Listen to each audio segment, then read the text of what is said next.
Hello and welcome to CBN News in Brief with me, Abdillahi Hassan.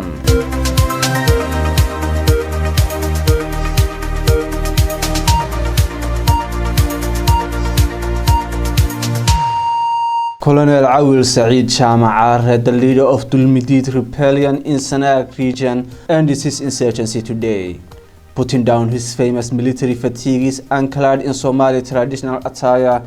The disgruntled colonel handed over equipment and sorceries to a mediation committee from his clan.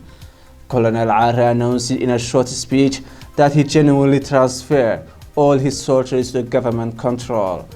The strength of his forces, he said, was 800 infantry sorceries and 100 mobile combatants. According to an amnesty granted by the president, with the exception of Colonel Arre, the soldiers and their officers will be reintegrated into Somaliland's national army. In his speech at the occasion, Colonel Arre focused on the fate of his soldiers who will be reintegrated into Somaliland's national army. He urged the mediation committee to look out for the officers whom he said he worked hard on their education. He also sent messages to the army chief to be fair and just. Colonel Arre was a veteran Somaliland army officer before defected in 2018 following communal strife in Beledweyn district. That inter-clan conflict was ended last month in December with sweeping peace accords. Following his defection, Colonel Arre set up a camp at Gaalkacayo district in neighboring Puntland state of Somalia. Later in early 2019, he moved back to Somaliland and made an incursion to northern parts of Sanaag region. Less than a handful of people were killed in Colonel Arre's 1.5-year insurgency. From the beginning, mediation efforts led by traditional elders worked tirelessly to bring a peaceful conclusion to his insurgency. The defense lawyers of a jailed opposition officials in Somaliland could today offer alleged irregularities in the case against their clients.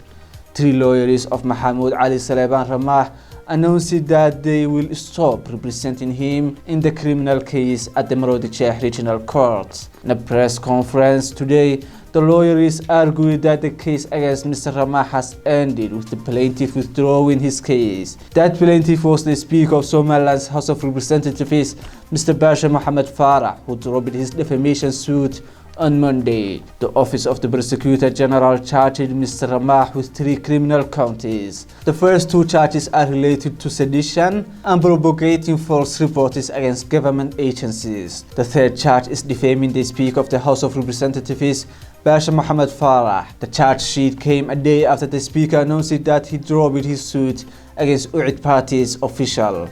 The lawyers of UID Party's Secretary of the Interior said that the trial should have ended with the Speaker's withdrawal of the lawsuit. They regarded the other charges irregular prosecution without due process. Mr. Ramah's family and party have not commented on the mass resignation of his defense lawyers. A demonstration against the December 28 suicide bombing at Eges Afgoya Control Junction was held at General Kahir Police Training Camp in Mogadishu. The demonstration, which was organized by the administration of Banaadir region, was attended by people from all the districts of Banaadir region to express their emotions over the tragic bomb blast. In addition to the officials of the Banaadir Regional Administration, members of the Somali Parliament, the Somalian National Women's Association, and military officials have participated in the demonstration. The protesters wore red headbands to express their sadness, while banners were written with words denouncing Al-Shabaab and appealing to citizens to report any suspicious activity to the authorities. The officials who spoke to the assembled mass have publicly expressed their sorrow over the explosion and sent their condolences to the civilian victims and the 2 Turkish engineers who perished in Eges Afgoya Control bomb attack. Somalia government has denied media reports that it had launched oil licensing rounds, noting that the reports are misleading and that no such exercise has commenced. The Minister of Petroleum said Wednesday in a statement the government was yet to roll out the rounds and production sharing agreements, adding certain measures were yet to be put in place.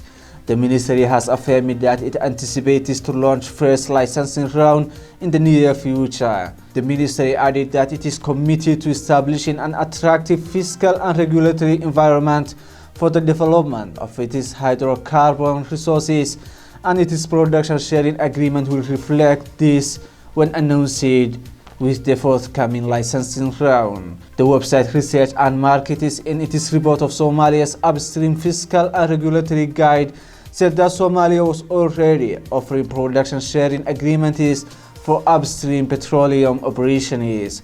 Somalia had announced in early 2019 it would be concluding licensing rounds in January 2020, but that deadline is yet to be realized as the upper house has not yet passed the petroleum law, which was endorsed by the lower house in May 2019.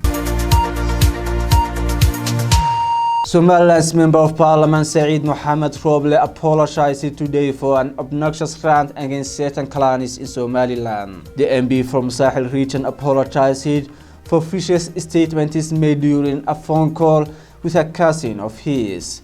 The call was live streamed to Facebook by the MP's cousin. The live streamed call took place on New Year's night. In it, the MP's cousin heaps abuse on certain clans in Somaliland while MP Roble listens. Sometimes during the phone call, the MP goes along with the rant, making agreement sounds. The tirade continues for about 8 minutes. Among the abuse the MP listened to were accusations of homosexuality thrown at traditional leaders of the clan.